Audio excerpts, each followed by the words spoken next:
In a previous video I've shown how I made this table and why I thought it was a fail. Parts were ugly and still sticky. The video got a lot of views and in the comments you gave lots of advice what to do with the table. Now here's the top 4 of suggestions you came up with. Fix the table, as in get out the faulty epoxy and pour in some new. Cut the boards out and start over again. Cover the whole table with epoxy. Or put a sheet of glass over the table. Now let me get right into that last suggestion that I got hundreds of times. Yes, it would be definitely a quick fix. But I find putting glass over it not that nice looking. Second, the ugly spots would still be in there. So, no sheet of glass for me. And about the same goes for the number 2. And I hate doing the same things twice, so in the end I decided to try to fix a table. Mainly to learn from the experience, and that is in this video. So I hope you can learn from it too. Before we will take a closer look at the table, let's go and see in the comments what you thought went wrong. It might just give us an idea of what can go wrong with pouring epoxy in general. Most people thought I did something wrong with the thickness of the layers. It was a bit funny to see that in the comments people were divided about whether I poured layers too thick or too thin. Some said it could have gone wrong because the big pour was not yet cured before I put on next layers, whereby solvents got trapped. Some mentioned temperature as a possible cause for the ugly spots. Here again, some said too warm and some said too cold. Then some asked if it was possible that the epoxy reacted with the grease or other stuff that sticks on the boards. Some thought it was possible that the epoxy reacted with the wood. That I got the mix ratio wrong, that I had the wrong kind of epoxy, or that I didn't torch it. To go right into that last statement, with a torch you remove very small bubbles on the surface, right after pouring. There is no way it can remove these types of irregularities that are in my epoxy, and I did use my small torch. There are indeed many kinds of epoxy. The main difference between them is that there are slow curing and fast curing epoxies, and the fast curing develop more heat. And therefore you can't pour that thick layers with it. With very thick layers they would crack because of excessive heat development. So it's not the volume, you can pour hundreds of liters at once, it is the thickness of the layer. My epoxy was a slow curing one, the specs said I could pour 5 cm at once. Indeed, I can't rule out that pouring layers on top of each other caused solvents to be trapped. I'll get back to that later. Seeing the irregularities, it is unlikely that anything in the epoxy, wood or boards reacted with it, and I will get back later to the mixing. Speaking about the irregularities, let's go analyzing the bad spots. Looking very good at the bad spots, I noticed 4 kinds of irregularities. First, thin horizontal air pockets over bigger surfaces. Second, deeper, uglier air pockets over smaller surfaces. Third, blurred, distorted spots. Fourth, colored contaminations. All of those 4 were about at the same depth. And the sticky epoxy came crawling out along the sides. Later I analyzed what exactly I had done. First I poured some smaller layers, they were all fine. Then I poured the biggest layer of about 1 cm thick and let that cure for 3 days. And then I poured another 6 mm. All trouble was in between those last 2, and more in the lower layer than in the top layer. Therefore my conclusion is still that I most probably messed up the mixing of the largest batch, the one of 5 liters. Mixing more epoxy is more difficult than mixing less. If the mixing was good and the layers would have reacted with each other, my guess is that the problems would have been more even in all of the epoxy. only badly mixed epoxy can cause such differences. Besides, I poured so many layers on top of each other and all went well, but this one.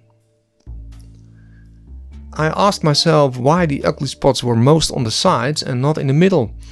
I haven't got a good answer, but I guess that only at the sides the still fluid epoxy had a place to go. I think air pressure has something to do with it too.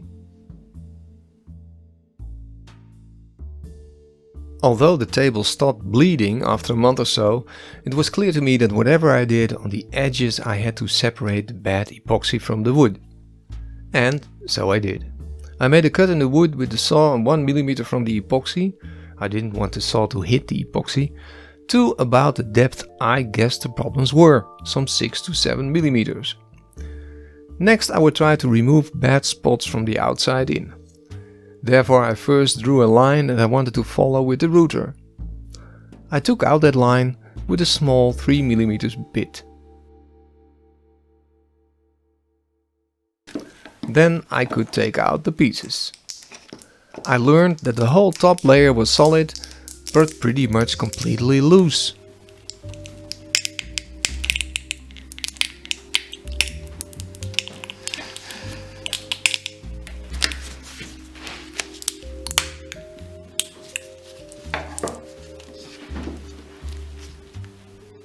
The parts where the thin, larger air pockets were, there the stickiness was really thin. At the other side there was lots of uncured, still fluid epoxy at some spots even a few millimeters deep. After taking out the top layer of epoxy, I did a cleanup pass with a slightly bigger bit in my router. It was 6 mm. The not so sticky side went fine and the result was fairly clean, but the other side was really difficult. The router didn't take the soft stuff out, but mixed it up to some white gooey substance. The soft epoxy was simply too deep, down to the components. I tried my best to get it out, but that was not easy. This spot is the one that remained ugliest in the end. After this I decided to pour half a cup epoxy over it all.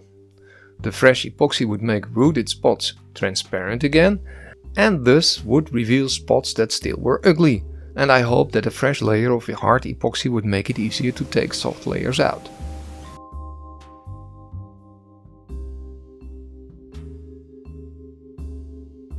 Indeed, I found small ugly pieces that I could take out, but trying to take out the soft spots made them sooner uglier than prettier. So what I did was taking out the easy to reach ugly spots, hoping for the best, and fill it all with epoxy. But first I sanded the whole surface again, just to make sure it was clean. I filled it in 2 layers.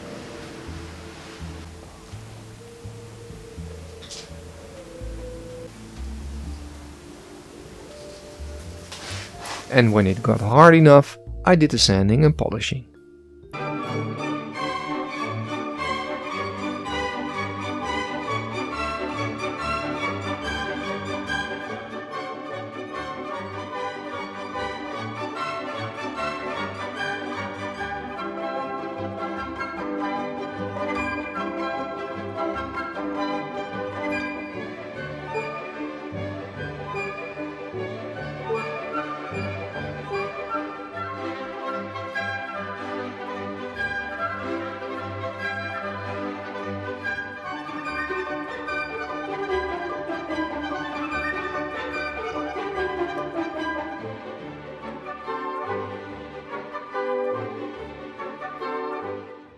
After that, I got frustrated again.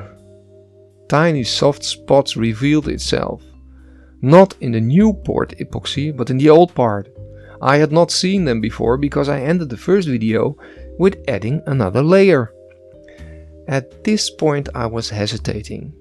Should I leave it at the complete failure that it is?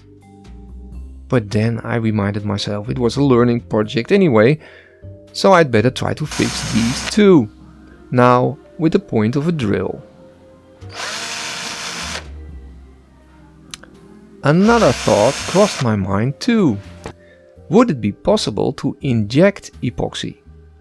What would happen if I bought myself a syringe with a needle, drilled a small hole in the epoxy and filled some air pockets I didn't dare to touch because they were too close to components?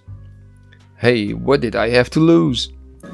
I bought a syringe with a 0.9mm needle and drilled two 1mm holes in the air pocket at the far ends of it.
First, and the most important thing, uncured epoxy is toxic. Everything is, the stuff itself, the hardener and the fumes that come off. If you work with it, you don't want to touch it, you don't want to inhale the fumes, and even if you don't smell them. Be prepared. I bought me this mask for it and sometimes throw away gloves in the middle of the action. Don't underestimate epoxy, it's a silent killer. You can work for years with it and never notice anything, but at once develop a nasty allergic reaction. Somebody said if you think you are done mixing, start over again. And he was right. Try to mix with the machine and when you're done, pour the mixed epoxy over in a new cup and then mix again. This way prevents you from tearing drops of unmixed epoxy, these can be very small, from the sides of your cup in your project. Even in the project you can continue mixing. Sometimes it's not that convenient, but you never know, it might be worth the effort. Raising the temperature of the epoxy just a little bit, maybe by putting your cup in warm water, makes the mixture more fluid and helps the mixing. This is in particular helpful when the room temperature is on the cold side. The duration of the curing can be shortened by raising the temperature, so be aware of that with fast curing kinds of epoxy. Curing might go too fast. It's a good idea to treat anything before you pour epoxy. You prevent contamination of anything that might float from your object into the epoxy.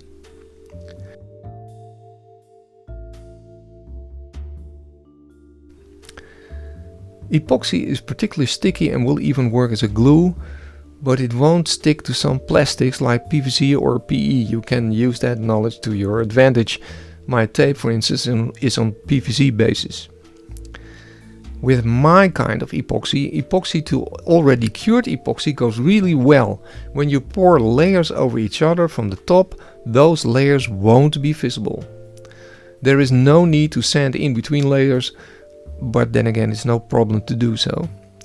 You might be able to see the layers from the side though, and your luck may vary with other kinds of epoxy.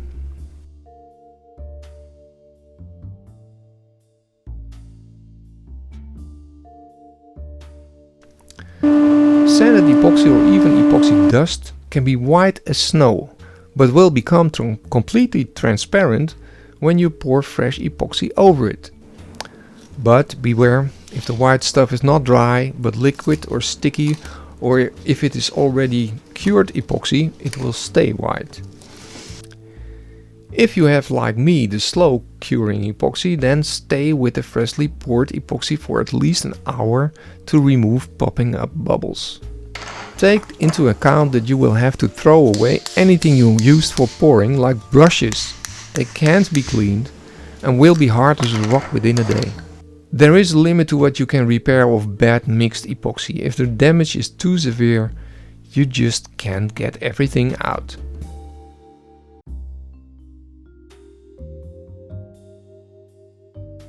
Yes, because it turned out so much better than it was before, and no, because it still doesn't meet my own standards of what I would find acceptable in an epoxy table. Yes, recently I received in the comments a suggestion to have tried to drain the soft spots.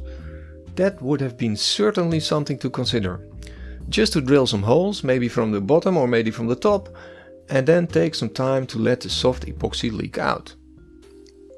Knowing what I know now, I would have first tried to drain the table like that, and then would have applied the syringe injection method before taking out any epoxy.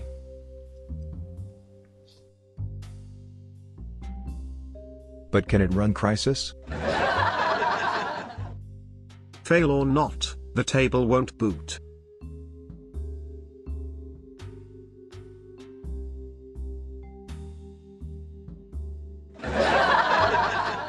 There's sure to be a Linux distro that will run on that table.